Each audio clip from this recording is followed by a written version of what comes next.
We've got this really interesting stack of notes and articles today, all focused on, well, something pretty personal for a lot of you listening. Learning to speak American English. It really is. And these sources, they frame it in a fascinating way. Yeah, they don't just talk about grammar or vocabulary lists, do they? It's presented more as a journey. Something that can genuinely open doors, help you connect with people, make new friends. Even inspire bigger dreams. That's what struck me. It's less about the technicalities, more about the human story, the feelings, the hurdles. Absolutely. And the profound impact it can have. We also want to acknowledge right up front that, look, if you're on this path, speaking English out loud, it can feel really, really daunting. Oh, definitely. Maybe you feel shy, or there's that fear, that worry about making mistakes. The sources actually call this out, feeling scared, not knowing enough words, worrying about your accent. Being afraid people might laugh, all those things. Exactly. And if that resonates with you, you are so not alone. So our mission today is basically to pull out the best bits, the practical tips, the motivational boosts from these materials. Yeah, to really support you, the listener, on your own speaking journey. Framing it from the start, like the sources do, as this potentially life-changing experience that gives such a powerful why behind all the effort. Okay, so let's unpack that core message first, because the sources really lean into this personal connection.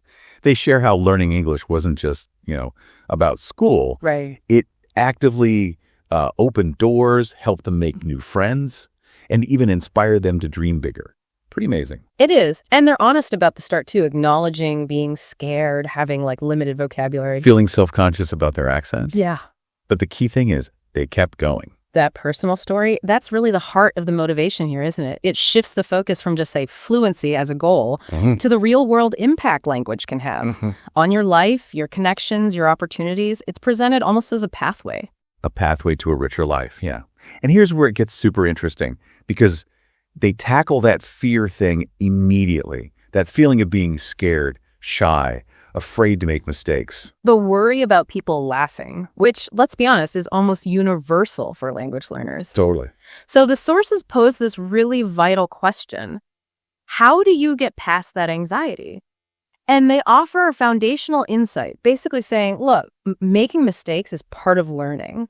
It's not just, okay, it's essential. It's reframed, isn't it? Not as failure, but is like a necessary step. Exactly. The takeaway is so direct. If we don't try, we can never improve. Simple as that.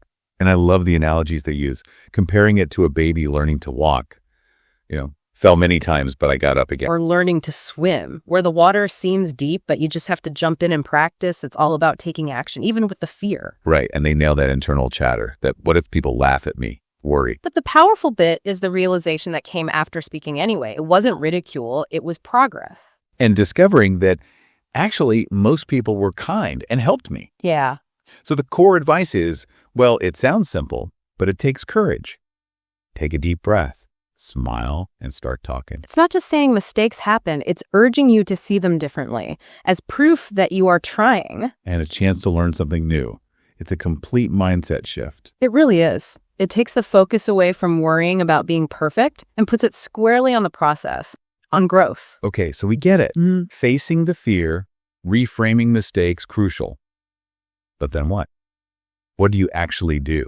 And the sources offer, well, a whole toolkit, really, lots of practical strategies. They really do. And they cover sort of the whole spectrum of engaging with the language, starting with input. Right, listening. Yeah, consciously listening to English, letting your ears get used to the sounds, the pronunciation, picking up phrases naturally, just listening to music. And then building on that input, there's a big emphasis on output, actually speaking. Even just speaking to yourself. The sources say it might feel a bit silly, but hey, it's a way to practice conversations, think through questions and answers in English. And obviously speaking to other people. That's how you fundamentally get better. Definitely. They also mention more, let's say, structured output practice, like reading out loud. Oh yeah, the exercising your muscles analogy for the brain.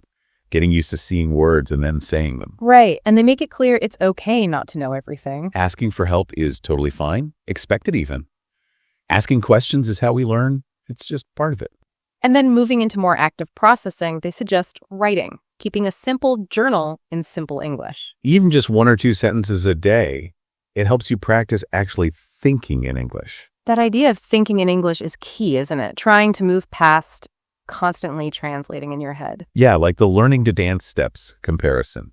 At first, it's conscious, word by word. But the goal is for it to become more natural over time. And the social side is huge too, practicing with friends or groups. Finding partners, maybe meeting for coffee, agreeing to only speak English. It might be awkward at first, the sources say. But then it becomes fun. You learn together and laugh at your mistakes. That shared journey builds confidence. And they tackle interacting with native speakers directly too, offering reassurance, basically. That most people are kind and patient. They don't expect perfection. They just appreciate your effort. And if someone does correct you, see it as a good thing, another chance to learn something new. Absolutely.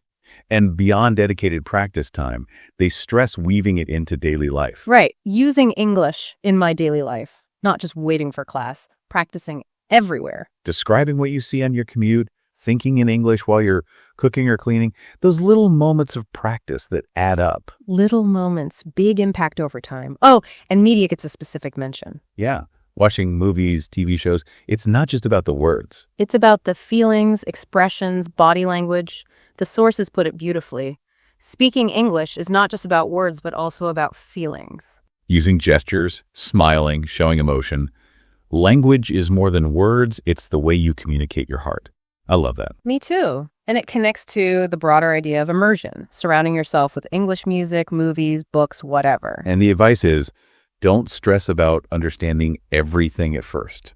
Your brain will start to pick up patterns naturally. And underneath all these specific methods is this constant refrain: make it enjoyable. Play games, sing songs, find online groups, whatever works for you.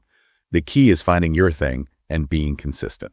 If we zoom out for a sec, what's really striking is how comprehensive this list of strategies is. You've got passive input, active output, structured stuff, informal stuff. Covers all bases. Right. And it reinforces that message. You don't need fancy words to start. Simple words are fine. The real aim is expressing yourself, sharing your heart and mind with others. So we've got the why, the transformation. We've got the what's facing fear, practicing. Now, how do you keep going? The sources have put a huge emphasis on mindset here. Massive. Especially belief in yourself. They really contrast that negative thought, I can't do this, with the empowering one, I can learn this. In framing it as a journey, not a sprint, definitely not one single leap. The climbing a mountain image is powerful. You get there, one small step, then another and another, not all at once. Which is such a good reminder for when you feel stuck, right? We all have those moments. Absolutely. The sources acknowledge that feeling of not improving. They compare it to climbing a gentle hill. Progress might feel slow. But you're still moving forward, even if it doesn't feel like it. And that leads straight into setting small goals. The speaker and the source didn't aim for perfection overnight. No, just focused on daily bits. A few new words, practicing a tricky sound, improving bit by bit. And then this is key, celebrating that progress. Yes, learning a new word, having a simple chat, ordering food successfully, even if it feels like a small thing, that feeling of pride is vital. Every little step is an achievement. Every step you take is a step closer to your goal. It's classic positive reinforcement woven right in. It really is. And remember the flip side. They actually say, celebrate your mistakes. Which sounds counterintuitive, but it connects back to seeing them as proof that you are trying. And a chance to learn something new. It completely shifts the dynamic away from shame. And confidence itself gets redefined. It's not about being flawless. No, the sources say confidence doesn't come from being perfect. It comes from believing in yourself and being willing to try. So speak with confidence, even if you're unsure. People respond to that energy. Confidence grows with practice over time. And just being kind to yourself through it all. Learning a language is brave. The sources call it one of the bravest things you can do. So if you mess up, the suggested self-talk isn't harsh criticism. It's more like, okay, I'm learning and I'm getting better every day. Much healthier. And when things get tough, when motivation wanes, hold on to your why. Remember why you started. Career, travel, connection, the challenge. Whatever your reason is, keep that vision in mind. That's your fuel. And finally, there's comfort in knowing you're not alone. Millions are on this same journey. Even native speakers are always learning. It's a lifelong thing for everyone. That shared experience is pretty motivating too. So let's zoom back out. What's the ultimate payoff here, according to these sources? Well, it circles right back to that theme of transformation we started with. Yeah. Looking at the sort of true value presented here, language isn't just a technical skill, it's a fundamental way humans connect.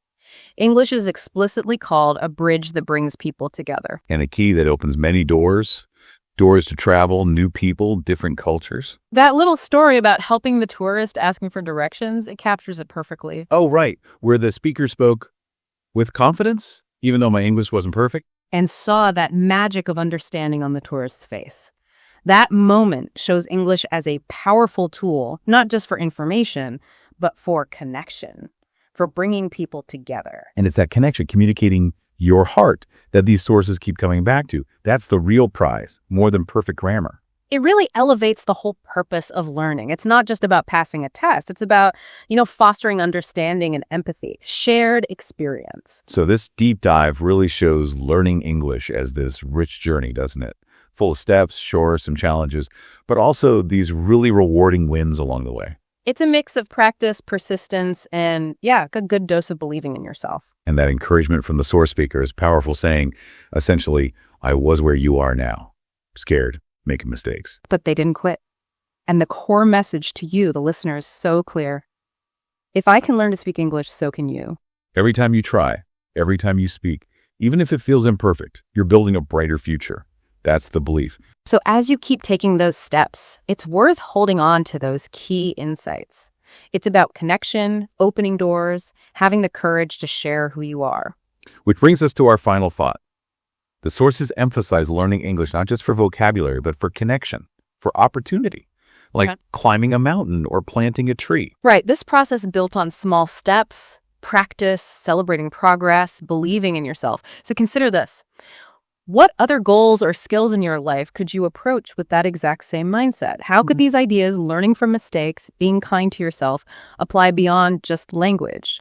How could they help you tackle other things where maybe you feel afraid to start or worried about not being perfect right away? How could they help you do it in other parts of your life?